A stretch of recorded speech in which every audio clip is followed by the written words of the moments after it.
इन दिनों कश्मीर के इलेक्शन में एक युवा चेहरे की बड़ी चर्चा है। एक ऐसा युवा चेहरा जिसे कहा जाता है जो बहुत फायर ब्रांड तो है ही, लेकिन उतनी ही कंपैशनेट भी हैं। जितना अग्रेसिवली वो अपने पॉलिटिकल ओपोनेंट्स को टेक ऑन करती हैं, उतनी ही मोहब्बत के साथ लोगों से जाकर के मिलती हैं, उनके मसलों को समझती हैं। आप लोग समझ गए होंगे मैं किन की बात कर रहा हूं।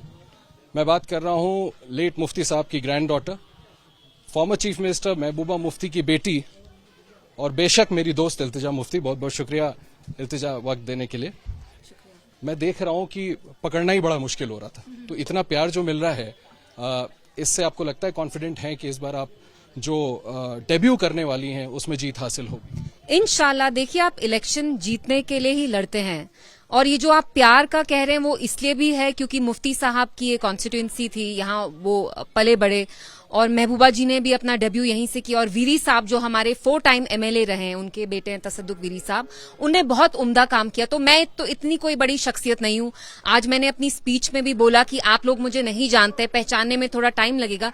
इतना इज्जत, इतना प्यार मुझे इसीलिए मिल रहा है क्योंकि मैं मुफ्ती साहब की ग्रैंड डॉटर हूं, महबूबा जी की बेटी हूं। पीडीपी ने यहाँ बहुत काम किया। जो हमारे यहाँ फॉर्मर 4 टाइम एमएलए रहे हैं वीरी साहब, उन्होंने बहुत अच्छा काम किया है, रिस्पॉन्सिव रहे हैं वो as an MLA. So I am very indebted to the people for this outpouring of love. ये सवाल मैं पूछना चाह रहा था। ये महबूबा जी की भी सीट रही, मुफ्ती साहब की भी रही, वीरी साहब की भी रही। जस्टिस करना होगा आपको इस दफा। आपके इश्यूज क्या होंगे यहाँ के लोगों को जिसको आप एड्रेस करना चाहेंगे? मोस्टली जो 5 साल से इश्यूज हैं Ashish, they are all tied up to the fact कि आपने आर्टिकल 370 हटाया। उसकी वजह से आप हमारे जो डेवलपमेंटल इंडाइसेस देखेंगे, वो एजुकेशन हो, अनएम्प्लॉयमेंट हो, राइजिंग इन्फ्लेशन हो, everything we are suffering on every account because of the abrogation of article 370। तो अभी जब मैं लोगों के बीच में जा रही हूं, जैसे आप देख रहे हैं यहाँ जो लोग आए हैं उनमें बुजुर्ग तो हैं ही, लेकिन हमारे नौजवान युवा, बच्चे, बच्चियां, लड़कियां, लड़के हैं, बिकॉज बेरोजगारी है, इन्फ्लेशन है, दे नीड सम होप।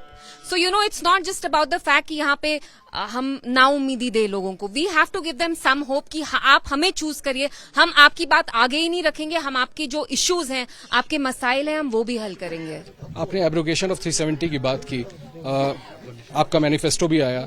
क्या अगर आप इलेक्ट होकर के आती हैं तो असेंबली में आप ये कोशिश करेंगी कि 370 को वापस लाया जाए? कहने का मतलब आपका ये है? आशीष, जहां तक पीडीपी का सवाल है, हमारे लिए जो लार्जर इश्यू है जम्मू कश्मीर का, उसका रेजोल्यूशन होना चाहिए, and resolution will only happen through reconciliation and dialogue. 370 obviously now is a part of the problem as well, and we have been vociferously talking about reinstating Jammu Kashmir special status. और अभी देखते हैं assembly में इंशाल्लाह एक बार हम पहुंचेंगे, we'll see. But of course for us the larger issue is जो जम्मू कश्मीर का मसला है वो आप हल करिए, बात करिए, बातचीत करिए, अपने लोगों से ही आके बात करिए।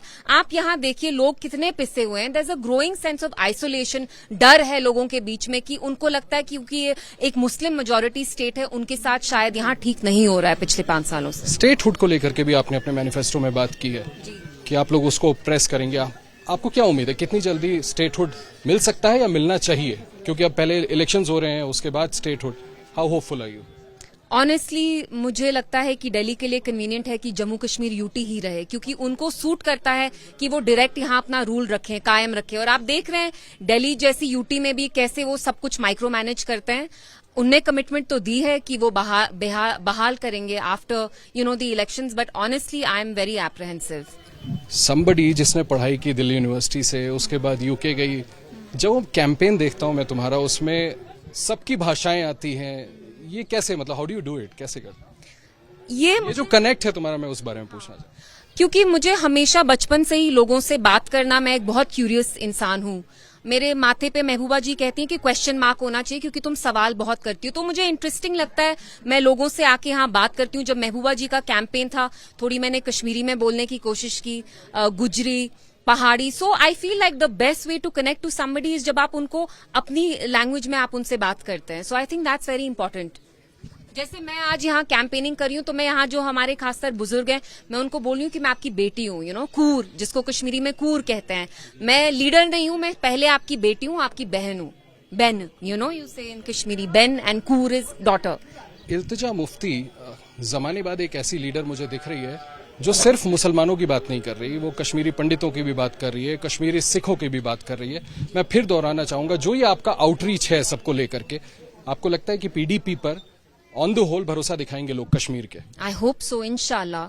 देखिए, मेरे लिए बहुत जरूरी है कि मैं एक इंक्लूसिव कैंपेन चलाऊं। मैं ऐसा ही कैंपेन नहीं चलाऊं जो एक ही तबके या एक ही रिलीजन के बारे में हम बात करें कि हम उनको एम्पावर करेंगे।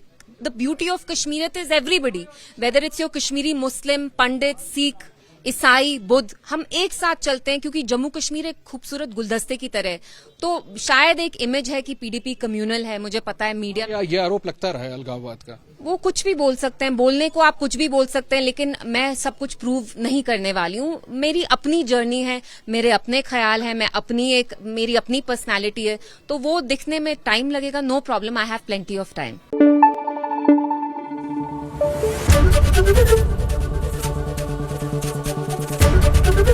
एबीपी न्यूज आपको रखे आगे।